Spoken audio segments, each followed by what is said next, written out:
مخکې بیاناتو کې د ایمان فائدې او د ایمان بهتري ذکر شوه.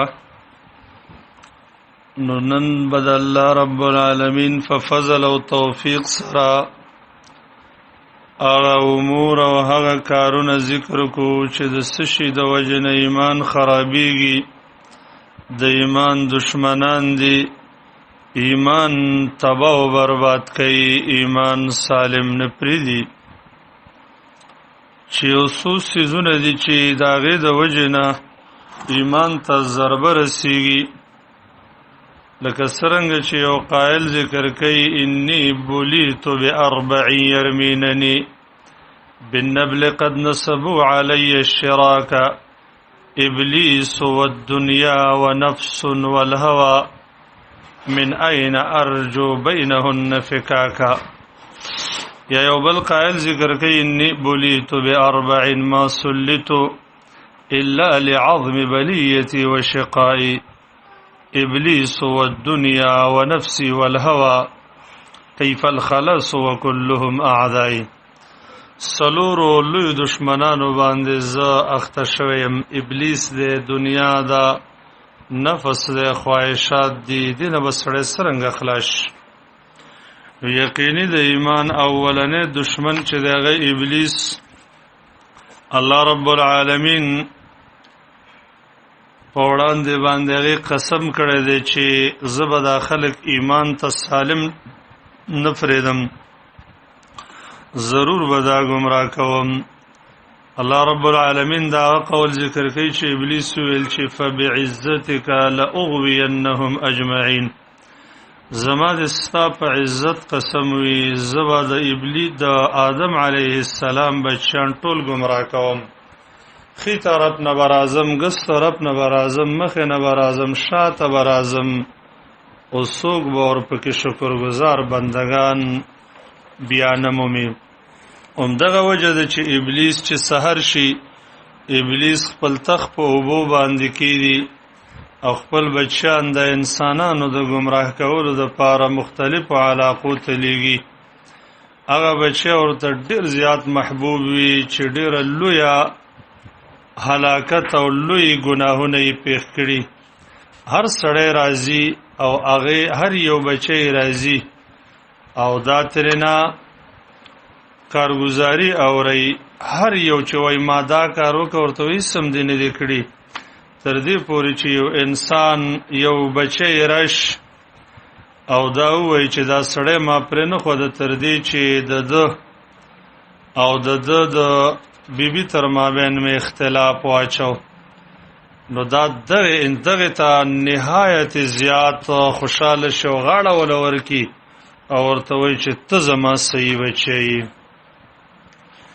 دویم دشمن د ایمان چې ایمان د هغې د وجه نه خرابېږي هغه د دنیا لالچ دی. چې کله یو انسان سره د دنیا لالچ ملګری شي نو دغه انسان ایمان ته ضربه رسیږي او د دغه ایمان سالم نه پاتې کېږي.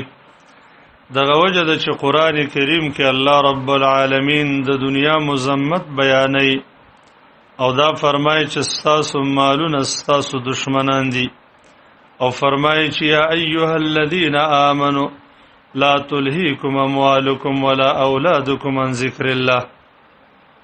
تاسو مالونه او ستاسو بچیان دي تاسو لره د الله رب العالمین د ذکر نه غافل نه کی.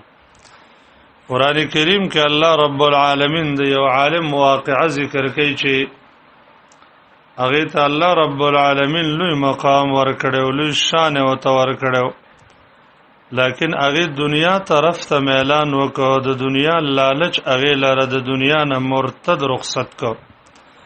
الله فرمایي ولکنه اخلد الى الارض واتبع هواه. دغه انسان د خپل خواهش تابعداري وکړه او دنیا ته مایل شو، نو د هغې په وجه باندې دا د دنیا نه مرتد رخصت شو. نو الله رب العالمین د هغې تذکره کوي. وګوره ولې؟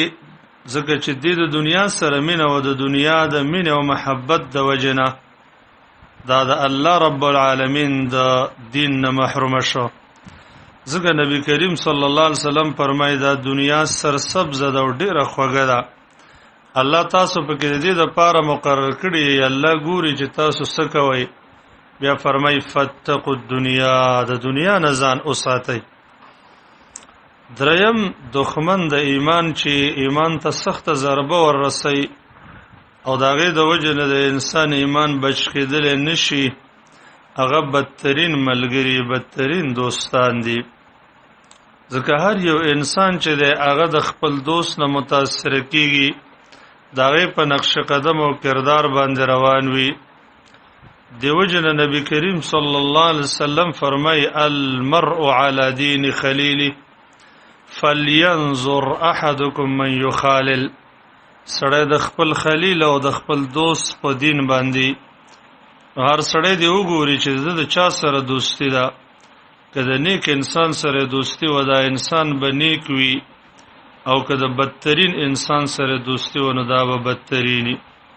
همدغه وجه ده چې دنیا کې چې کله د آخرت کې دا ټولې دوستۍ په دشمنیانو باندې بدلیږي، مگر د تقوا په بنیاد چې کومه دوستی هغه باقی پاتې. فرمای الله رب العالمین الاخلاء یومئذ بعضهم لبعض عدو الا المتقین. دا ټول دوستان به بعضې د بعضو دشمنان سوا د تقوادارانو انسانانو نه. دغه وجه ده چې الله رب العالمین د دو انسانانو تذکره کوي چې د یو بل سره دوستی او په قیامت کې به سخت پیمانه. الله فرمایي ويوم يعض الظالم على يديه يقول يا ليتني اتخذت مع الرسول سبيلا يا ويلتى ليتني لم أتخذ فلانا خليلا لقد أضلني عن الذكر بعد إذ جاءني وكان الشيطان للإنسان خذولا. الله الظالم انسان چې د الله د دین نه بغاوت کړی په خپل لاس بچک لګي او دا به وایي کاش کې د رسول سره ملاره نیولې، کاش کې افسوس دی چې ما پلانې ظالم په دوستۍ نه وی نیولې، دی خو زه د الله د ذکر نه غافله کړلم. شیطان د انسان د پاره سخت شرمون کې د شرمون کې دا شرمای.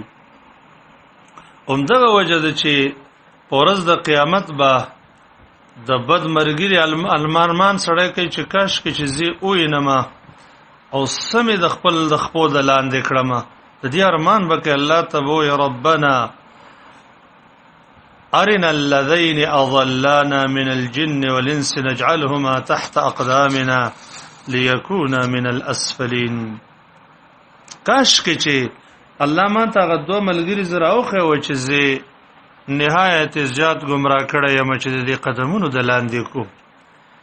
همدغه وجه و چې ابو طالب د خپل بدترینو ملګرو د وجه نه د ایمان د قبولیت نه محروم شو. هرقل د خپل بدترینو ملګرو د وجه نه د ایمان نه محروم شو.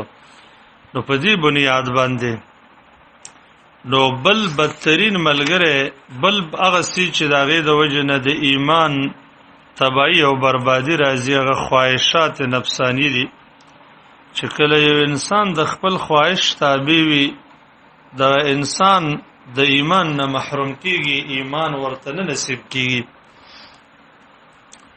همدغه وجه ده چې الله رب العالمین د خواهش مذمت بیانوي او فرمایي دا انسان نه ډېر غټ ګمراه نشته څوک چې خپل خواهش تابعداري کوي. ومن اضل ممن اتبع هواه.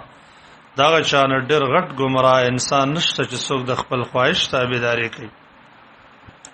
دیو جنا نبی کریم صلی الله علیه وسلم یو ورځ مجلس کې ناستو او صحابه کرامو د یو ملګری تذکره کوله چې دا ډېر بهترین انسان دی. رسول الله صلی الله علیه وسلم د ملګرو نه پوښتنه وکړه چې دا تاسو د کوم ملګری تذکره کوي؟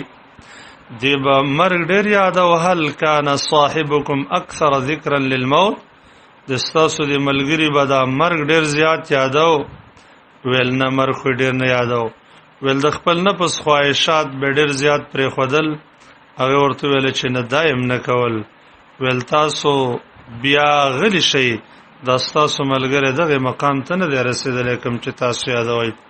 نو د ایمان د حفاظت دپاره د دغې دشمنانو سره دشمنی کول پکار دی او د دې نه اجتناب او پرهیز کول پکار دی چې ابلیس دی دنیا دا د نفس خواهشات دی بدترین ملګری او ګنده ماحول انسان په ایمان باندې بد اغیزه کوي او انسان د دنیا نه بيدینه رخصتیږي الله رب العالمین دې موږ او تاسو د دینه محفوظ کړي آمین یا رب